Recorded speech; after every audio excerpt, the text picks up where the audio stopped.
Hello, welcome everybody to 2025. My name is Mike Trace. I'm the Chief Executive of Forward Trust and coming out to you again in my latest of monthly vlogs. If you've been following, you'll know that this series of vlogs early in 2025 will be talking a bit about policy and policies that affect the Forward Trust areas of working, which is drugs and addiction policy, criminal justice policy, and general social inclusion policies being pursued by the UK government. So we'll be doing a few webinars for our staff over the next few months around policy and discussing what we think about policy as it is and what it could be. And I'm going to use these vlogs to raise some of the issues and encourage staff, particularly to join these webinars and engage in the discussion. Now, my contribution to this discussion is I've been working in policy a long time. Have worked in British government, European Union, United Nations, mainly around drugs policy, but also around penal policy and social policy areas, and have worked at sort of top ends of governments on these things. So I should know a little bit about how policy gets made and the restrictions on making policy. So I'm going to be throwing those into our discussions and seeing what colleagues think. Our next webinar is scheduled for Friday, the 24th of January, and that one's going to be around drug policy. It's a specialist subject of mine. Obviously, it's a very important subject, particularly if you're interested in social inclusion and criminal justice and addiction and health policy. Drug policy is something that governments are all trying to get right and have found very hard to get right over the years. And let's have a look at how the UK government is facing those challenges in 2025. Obviously, we have a new government after 14 years of Conservative leadership. We now have a Labour government in place, and that does mean obviously a lot of areas of policy are subject to review and change. Drug policy in the UK is governed by a series of 10-year strategies that are cross-governmental strategies. The latest one was written and introduced under Boris Johnson, remember him, and is actually a 10-year strategy that runs from 2021 to 2031. So the new government has indicated it's probably going to stick broadly with that 10-year strategy, but it's going to review and refresh it in the coming 6 months. We haven't had any announcements about how it's going to review and refresh it, but we can expect something coming out of the Home Office, the coordinating department, that says how Labour are going to tweak or change what is done under the previous Conservative policy. There haven't been any major statements by Labour leadership, Labour government about drug policy since they've come in, and it's not an area that figures highly in their 5 missions, in their priorities for government. But we do know that the ministers responsible for drug policy, that's Diana Johnson in the Home Office, Andrew Gwynn in the Department of Health and Social Care, and James Timpson looking at this from a Ministry of Justice and Prisons point of view. They're all pretty knowledgeable on this subject. They're all pretty enthusiastic on it. So we can expect some ideas and willingness to bring forward initiatives. But generally, I think we have to accept that drug policy is not a top-line priority for the incoming Labour government, certainly for their first term. The Labour government are inheriting a 10-year strategy that had some pretty clear objectives, and broadly I would support these objectives. The headlines are to reduce the level of illegal drug use in society, to reduce drug-related deaths, reduce drug-related crime, and a slightly more complex one, but generally that I summarise as to increase the numbers of people recovering successfully from addictions and problem drug use. Now, they are a pretty good set of objectives, and the 10-year strategy is pretty clear on saying it wants to be judged. The government wants to be judged by how well they achieve those objectives. But of course, we're in the early years of the strategy, so no great accountability or great figures of change are available at the moment. But it does look like the new ministers are facing a significant challenge because none of the trends seem to be going in the direction that they would wish. Since 2021, in fact, since before 2021, the trends have been for drug-related deaths to be going up across the UK. We've seen particularly coverage of that in Scotland. Drug-related crime, we're not entirely sure how that's being counted, but generally there's a feeling that drug-related crime is certainly not coming down to the level of the ambition.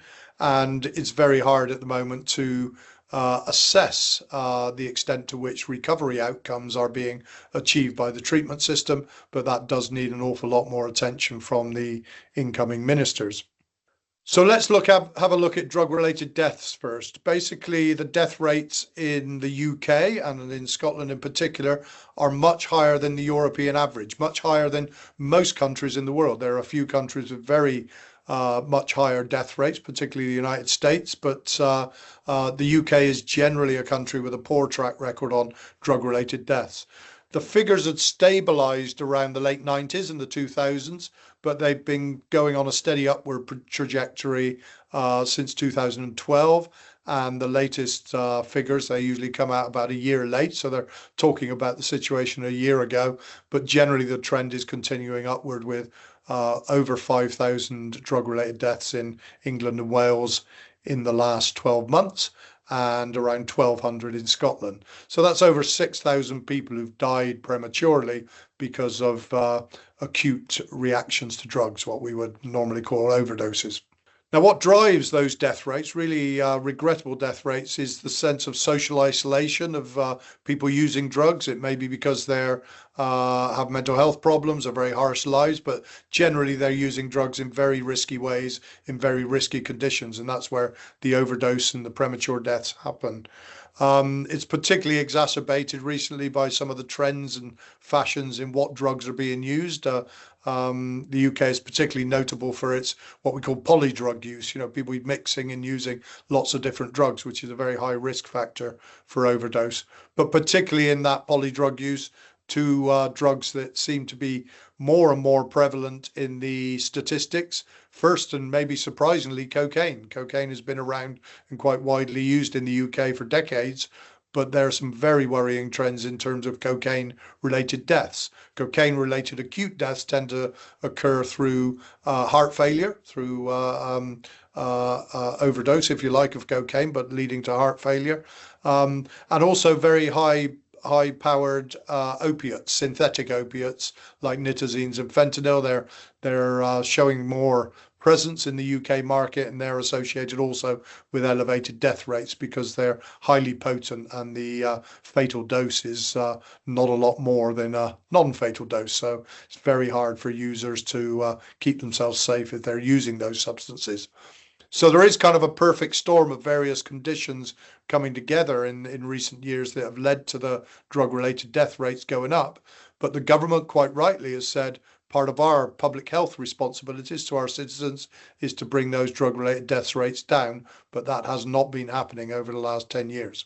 Obviously, services like the Forward Trust are one of the bulwarks against these higher rates of drug-related deaths. We offer services, care, health care, and advice, harm reduction advice to people who use drugs in an attempt to help them to avoid overdosing. And if they do overdose, getting naloxone and other care to them quickly. And that's all good stuff. But clearly, what we and what the rest of the sector is doing is not currently sufficient. The rate of deaths are still at very unacceptable levels. There's a lot of discussion about what we could do more. We think we could be improving our outreach, so we meet drug users where they're at, where they're living, where they're taking these risks. We could be better at getting out and meeting their needs right on the streets. There's a lot of talk about and very relevant because the first one in the UK has just opened, drug consumption rooms. The first one opened in Glasgow this week, and we will be looking at whether that actually that initiative, which is a healthcare setting where people can use their drugs that they've acquired on the streets, they can use their drugs under health supervision. Now, that's been a very effective initiative in other countries and long overdue for it to be implemented in the UK, but we just have one in Glasgow. So we'll see how that the evidence of that shows any changes. One of the other things that's been mooted, particularly around nitazines, that we should be doing is massively increasing customer drug testing. So people who have substances, powders, pills on them, they can take them to a service and a scientific service, a very easy access service, and find out what's in the drugs. Because an awful lot of the overdoses and the tragic cases we hear about is people who just did not know what was in the drugs they were taking. So on-site, if they call it, or street drug testing, that's another initiative that could make a big difference. And something that in other countries is called safe supply. The UK has been pretty good at over the years is prescribing people safe doses of something like the drugs they crave, to keep them in a relatively safe environment with medical support, so they're not going out having to buy uncertain purity street drugs. All of these things we could be doing more in the UK. There's hot debate about whether we should be doing more. But generally, what I've been frustrated with over my career is that the political squeamishness is the phrase I use for these measures, public health measures, harm reduction measures that can make a difference. It is very difficult politically for ministers to say we're going to introduce these to any great degree, because they involve acknowledging that people are continuing to use illicit drugs in very risky ways. But that's the reality. There are people out there now, hundreds of thousands of people, unfortunately, taking these risks, and we've got to meet them with the public health support that they need to stay alive. Now, that is very difficult politically. It'll remain to be seen how the new Labour government approach those political dilemmas, but it has been very, I could call it a squeamish situation for as long as I can remember in British government, is that the decision makers, ministerial level, top end of government, have been very slow to open up these harm reduction measures. I was in government myself for 8 years, and I think we did a fair amount in the public health sphere, and achieved quite a lot with drug-related deaths. But still, then there was definite parameters around how enthusiastically you could embrace people who are still using on the streets. So I think that's got to change, and I'm very hopeful the new set of ministers grasp that nettle. The second objective, key objective in the drug strategy, is to reduce drug-related crime, and by that they mean generally two types of crime. One is the organised crime that is associated with the drug market, which may be the violence associated with organised crime involved in drug dealing, or it might be the street corner violence, or it might be the county line. So reducing the crime associated with the drug market, drug dealing, is part of that job. But from the treatment perspective, the drug-related crime that we're tasked with reducing is the crime committed by people to raise money to buy the drugs. And that's been a significant problem in the UK for decades. I may be biased, but once again, in the years I was in government around the millennium and in the Blair government, we did reduce drug-related crime quite significantly. We invested an awful lot in criminal justice referral processes into treatment, got a lot of offenders into treatment, and as a result, the crime rates of certain types of crimes, burglaries, thefts, shoplifting, did come down through the 2000s. It seems, it's hard to tell from the figures, but it seems that a lot of that progress has been lost through the last 10 years. I would say mainly because of austerity. A lot of the good programs were unfunded through austerity through the early 2010s, and we're now looking at a situation which is the end result of that austerity, that the processes of motivating offenders and people with drug and alcohol problems that were related to crime, motivating and referring them into treatment, and making changes in their lives, breaking the cycle. That national system has become very hollowed out over the last 10 years. Lots of good practice around, a lot of which is done by Forward Trust, but it is patchy rather than a national system, and the numbers of people in the criminal justice system going into treatment is definitely a lot lower than it was 10, 15 years ago. And as we know, a lot of you know will be looking at this, is that the prisons, we kind of lost control of the prisons drug market. So the situation we were trying to create 20 years ago, which is where prison drug market would be a marginal activity, and most prisoners would be engaged in trying to achieve treatment and recovery for their drug problems, has not really panned out that way, particularly the last 10 years. So prison drug markets are thriving, a lot of violence associated with it, and not many people breaking the cycle and coming out of prison having solved their drug problems. So a lot of the good stuff we knew how to do 20 years ago is just not happening at the moment. And once again, big challenge to the new ministers to say, how do we re-energise, how do we rebuild those effective policies? And finally, on this issue of maximising the number of people overcoming a drug problem or alcohol problem, that's what the treatment system is fundamentally here to do.